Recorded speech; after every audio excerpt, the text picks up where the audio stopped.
E tem um outro assunto que eu queria tratar, porque o nome disso é desonestidade intelectual. E aí nós vamos para cima porque Barros vai te contar. Fala, Barros. Pitoli, uma publicação feita pelo Estadão na semana passada que faz um questionamento em relação a equipe econômica, a divulgação de quem será o ministro em uma eventual vitória do Flávio Bolsonaro, senador hoje, pré-candidato à presidência da República.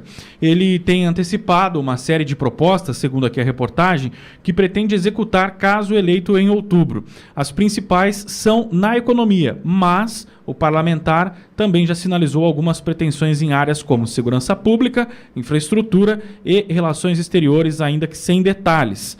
Uma análise compilada e realizada pelo Estadão não identificou propostas relevantes para a saúde pública, energia e meio ambiente. Sem equipe anunciada, Flávio afirma que prepara um plano de governo que seguirá majoritariamente a linha da gestão de seu pai, o ex-presidente Jair Bolsonaro. Para isso, conta com a colaboração do senador Rogério Marinho, do PL do Rio Grande do Norte, do economista Adolfo Saxida e do empresário Felipe Sabará. E aí ela traz a matéria, Pitoli, uma série de propostas já apresentadas, né, em discursos e entrevistas pelo Flávio Bolsonaro. Eu vou focar aqui na principal, que é da economia, em que ela aponta aqui que o Flávio se manifesta e tem a intenção de promover um tesouraço de gastos públicos e impostos, mas não detalha o que será feito. Aí usa uma aspas dele que diz o seguinte: não dá para falar isso aqui agora porque é um emaranhado de impostos, é um castelo de cartas. Se você quiser tirar um imposto, você tira uma carta, vai desabar do outro lado. É uma fala do Flávio Bolsonaro. E aí fala sobre privatização, que o senador defende privatização de estatais e menciona com frequência os maus resultados dos Correios, que ele também cita a digitalização da estrutura estatal e econômica e também reformas, né, de forma genérica, mas a necessidade de realização de reformas. Esses são os pontos levantados pelo Estadão. Reforma tributária, ele diz ser a favor de uma revisão da reforma tributária e também redução de ministérios. A matéria afirma que ele não diz explicitamente que cortará ministérios, mas critica o número de pastas no governo Lula, que são 38 nesse momento. E aí tem alguns outros pontos em relação à infraestrutura, saúde pública, etc. Saúde não, ele fala aqui sobre infraestrutura e relações exteriores.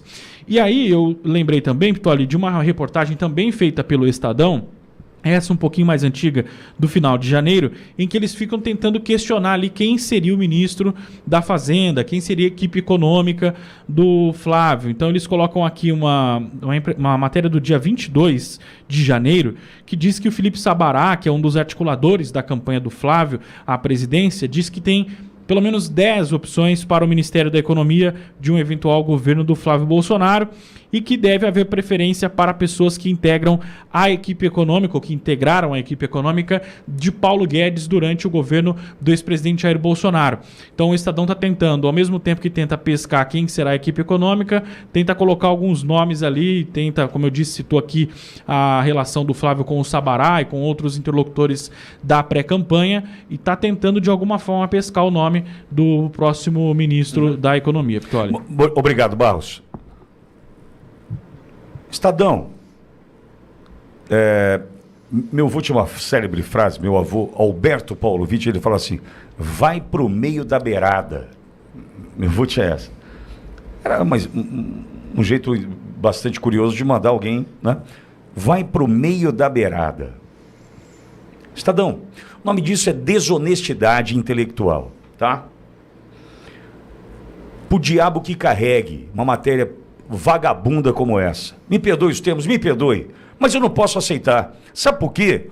Bom, primeiro, só vou fazer um recorte histórico e me lembro no dia 19 de maio, acho, de 2022, perdão, 19 de maio de 2018, ainda pré-campanha e tal, nós éramos afiliados à Rede Jovem Pan, era a Jovem Pan News Bauru, e começou ali durante o Jornal da Manhã da Jovem Pan, uma série de entrevistas teve início ali com pré-candidatos à presidência da República. E naquele momento, você vai se lembrar perfeitamente, tinha um pré-candidato que era um deputado federal, naquele momento, não sei se já era PSL, mas acho que era PP do Rio, chamado Jair Messias Bolsonaro.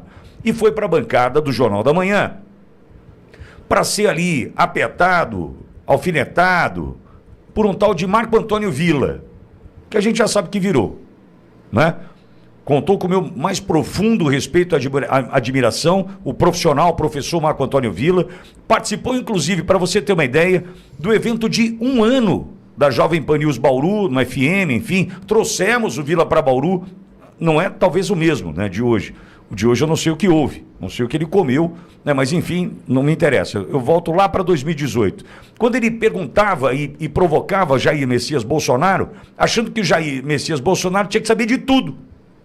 E o Jair Messias Bolsonaro categoricamente disse: para cuidar da economia, eu chamei Paulo Guedes. Acabou o problema, amigo. Eu não tenho que entender. Por exemplo, eu tenho meu carro, tenho. O meu carro está com algum problema. Tá, eu preciso falar, eu tenho problemas e levem quem conhece do assunto. Ou vou eu entrar debaixo do carro, desmontar? Não, eu não tenho expertise, eu não tenho, né, conhecimento para isso, eu não tenho know-how, sabedoria para isso. Não tenho. Vou subir no telhado, cair lá e dizer, acabou. Não, vou chamar quem sabe, quem conhece, quem pode fazer bem feito para mim. E o Bolsonaro entendeu lá atrás o seguinte: olha, nós precisamos arrumar o Brasil. E o nome é Paulo Guedes. Ele vai montar a equipe dele.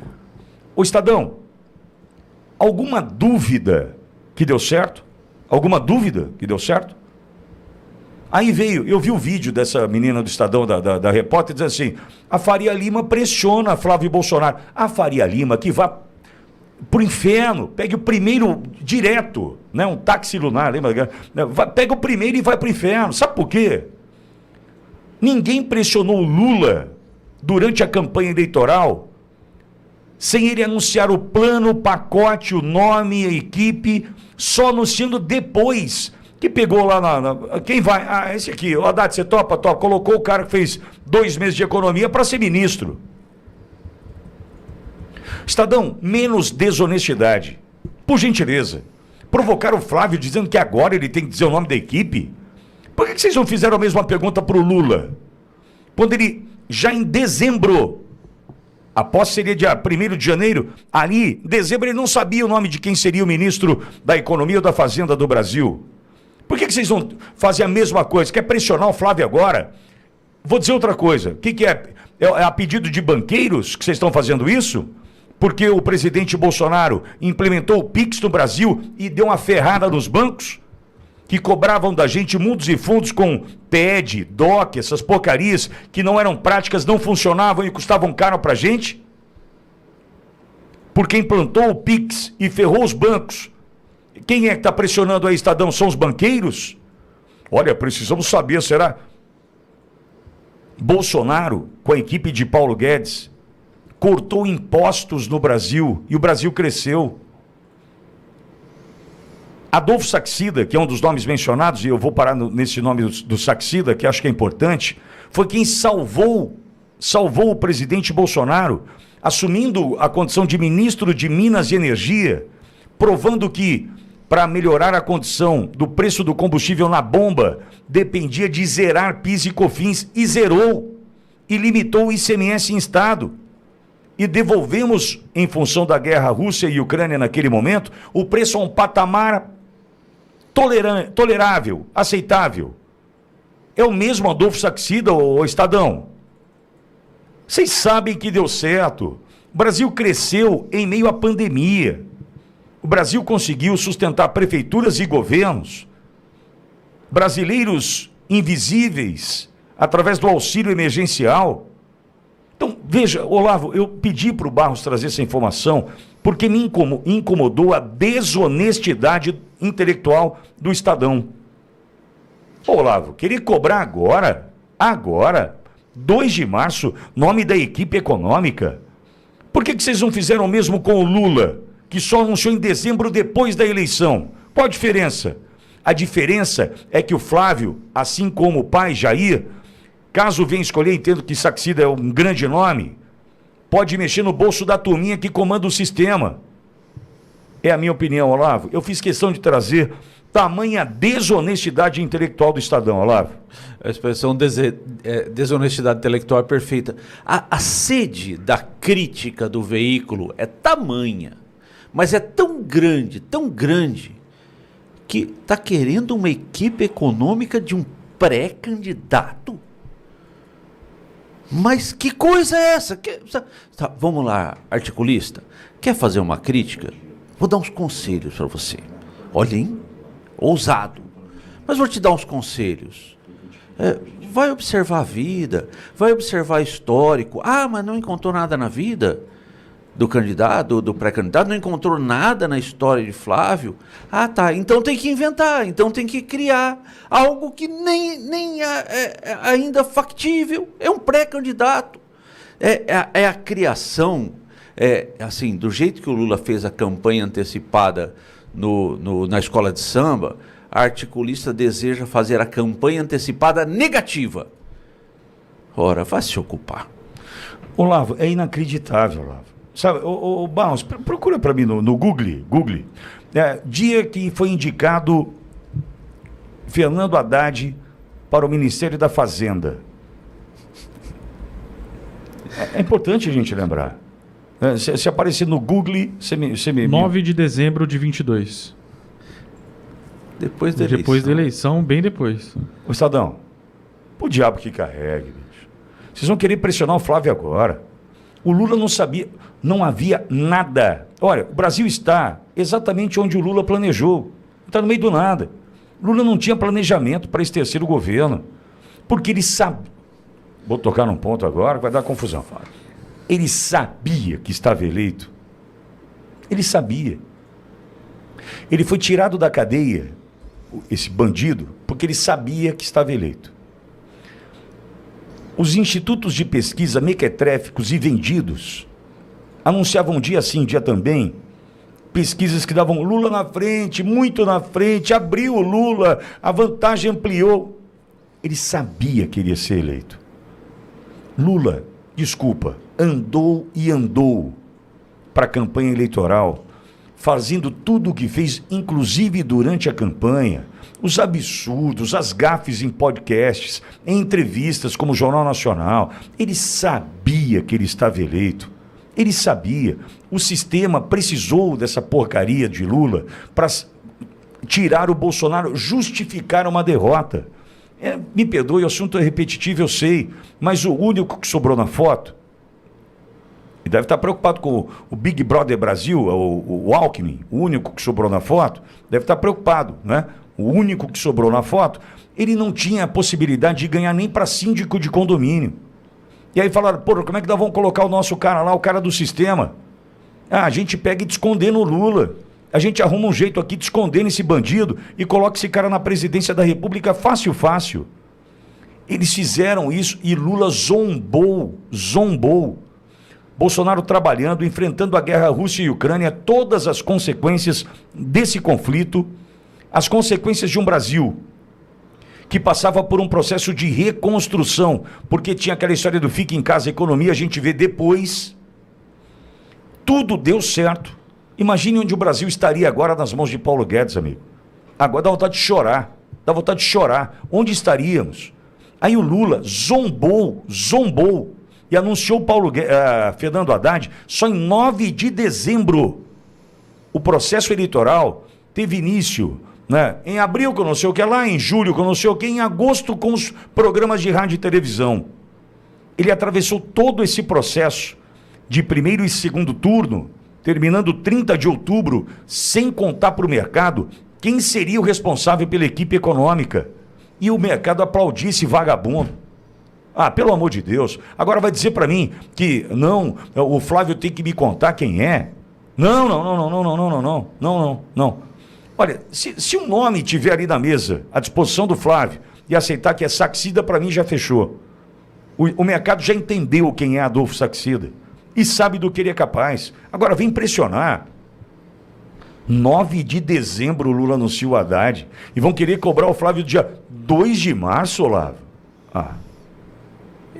Não se anunciou o Haddad. O Haddad é o tapa-buraco geral da República. É o poste, é o pau mandado, é o vai ali, faz aqui, faz... E outra coisa, qual o conhecimento de economia de Haddad, né? Nem cola na prova, né? Uma coisa de economia, desculpa só adiantar, O que Flávio fará com a economia? Será alguém do mercado, com sólido conhecimento e vivência nas bases alicerces da economia. Fica tranquilo, fica tranquila. Sabe o que é, Olavo? A torneira seca. A torneira seca. A gente sabe como... O que esse governo sabe é gasta mal. É por isso que a Selic está em 15%. A gente não trata de Selic, por quê? Porque é um assunto chato pra cacete. É um assunto, eu falo, taxa Selic, referencial, não sei o que e tal. Isso aí, o povo só vai entender o seguinte. Olha, você está conseguindo comprar sua casinha própria hoje financiado? Está tranquilo comprar um imóvel financiado hoje? Quem é que te orienta? Chega no cara que se formou ontem em economia e pergunta para ele assim, você acha bom comprar um imóvel financiado agora, dar 20% de entrada? Viu o cara vai falar? Vai comprar um poisézinho velho aí, um carro usado agora? Chega lá pro cara assim, quero financiar, quero dar 10%, quero financiar o resto. Vai ver se o cara fala para você, não, pode comprar, é um ótimo negócio financiar um carro agora. Sabe por quê? Isso é por conta da Selic, é 15%.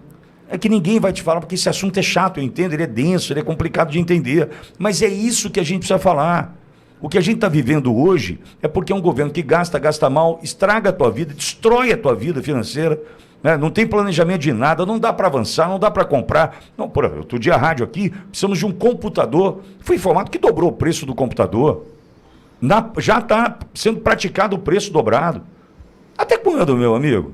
Então, entenda, a gente tem hoje um governo perdulário, gasta mal, a gente se lasca e querem cobrar o Flávio? Não, lá. Selic traduzindo é juro alto. E por que o juro tem que ser tão alto? Um dos maiores do mundo. Porque o governo gasta pra cacete, gasta mais do que arrecada. Simplão, mas simples demais. Janja, barco, enfim, viagem, hotel de luxo. Roupas de luxo. Perdão? Roupas de luxo. Roupa. Oh, Jesus, nós vamos voltar no... Me lembrou acho melhor tanto não, aquele botijão de gás. Não é melhor não. Modelinho Tragás. Muito. Chama Monjaro. Não chama? É Monjaro que emagrece? Mas tem coisa que não tem milagre, né? Bom, é bom senso também, nem com remédio.